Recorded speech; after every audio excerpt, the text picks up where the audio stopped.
Ito pala yung workshop namin sa ano, dito sa Sulay Riyadh. Ayan yung unit ko. Check ko ba kasi malayo ang biyahe, Tabok. Tumatagas yung radiator o siguro sa ilalim dyan.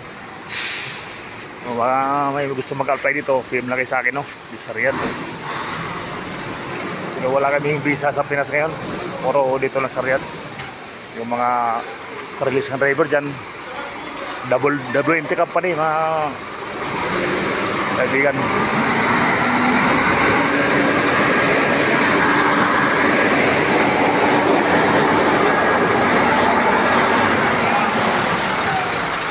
Puro Mercedes ang unit namin, wala kaming Volvo, wala kaming puro Mercedes.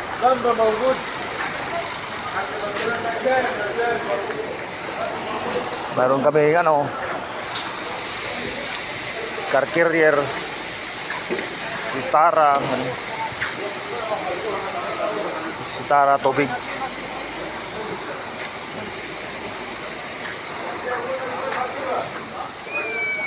Iba nagpasit oil tong mga iba. شغل يجي خسارة. Puno yung labas.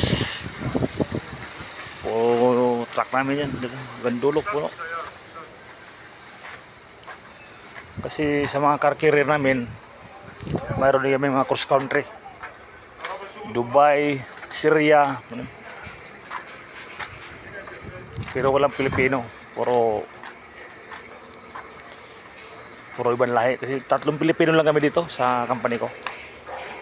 Kasi konti lang makasing release sa Saudi, release. Kaya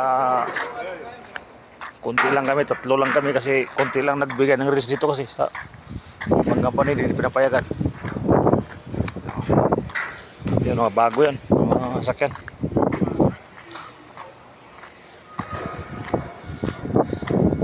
Kaya pag nagpagawa kami ito, halos puno ang labasan namin dahil dami namin eh.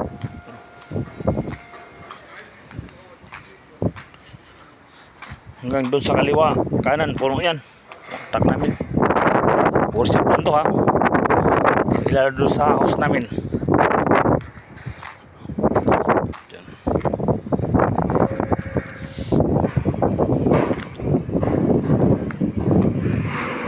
Kundi ba ito pag mga binit dyan sa truck, walang dito. Kasi pag sa labas ka na siraan, resyo.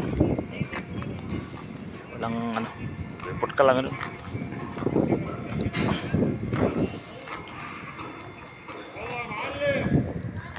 Sa Riyadh sila XC70. Hanapin nyo lang dyan maghanap kayo mga kaibigan. WMT company dyan. 3 lang yung Pilipino dito.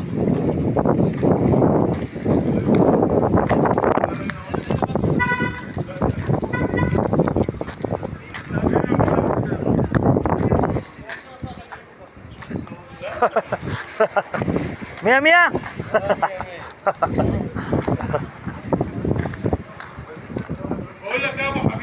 Tuwan-tuwa sila pag binibidyo ko eh. Binibidyo ko sila oh. Sabi ko video kayo, artista na kayo. Sabi ko nasa YouTube na kayo, sabi ko.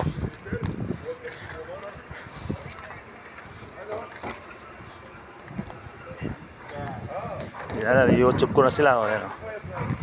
Mayroon din kami mga ganyan car carrier naman, no? Dahil na ganyan. Pero haba niya, no? Pero mayroon talaga mga driver na skill dyan. Pero kung bago kang driver sa car carrier dyan, mahirapan ka dyan kasi haba niya. Patay kasi ang liko niyan. Terus mga veterano, wala na, isang dangka lang yan. Yan. Mas mahirap pa nga mag-drive sa kotse kaysa dyan eh. Yan. Sa bilang mayabangan lang hindi alam, pero yung nakaalam, ito yan. Mas mahirap pa-drive itong kotse na to kaysa mahaba na yan kung alam mo na yan.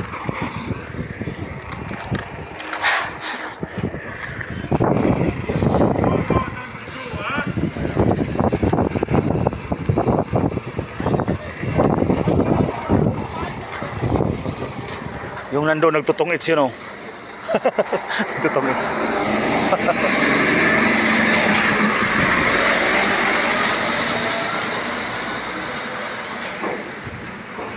Gusto ko sanang maglipat dyan kasi ako, nasahin ako sa tubig, car carrier, no? Nakita yun sa dulo, yung sitara doon, yun ang doon ako. Pero gusto ko magpalipat to kasi isang company lang naman. Kaya lang eh, mahirap din si mag-cross country rin. Sumasahin ako dito sa buong Saudi lang. Gusto ko pinakapagod. Kaya yun ang lit ng concept namin.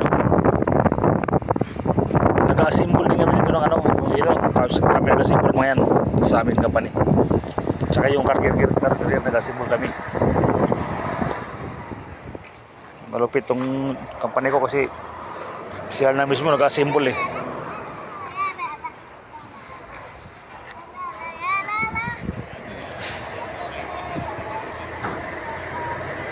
Bago pala daw sa company ko. Mga adlaw dito. Pag 3 taon pa lang ako dito. Pero sa dati kong company sa Jeddah, naka 11 years ako si dito, mag 3 taon pa lang ako dito.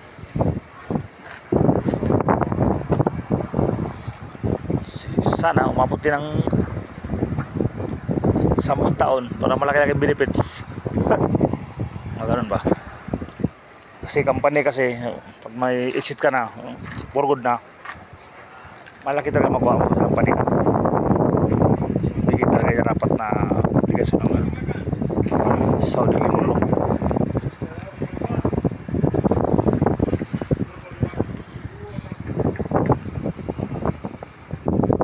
So, yun lang mga kaibigan na. Kung gusto nyo mag-apply, Riyadh Exit 17, double intake company. Tanungin nyo ako na okay na company to. Masabi dito, sipag ka lang dito talaga, sipag lang po dito.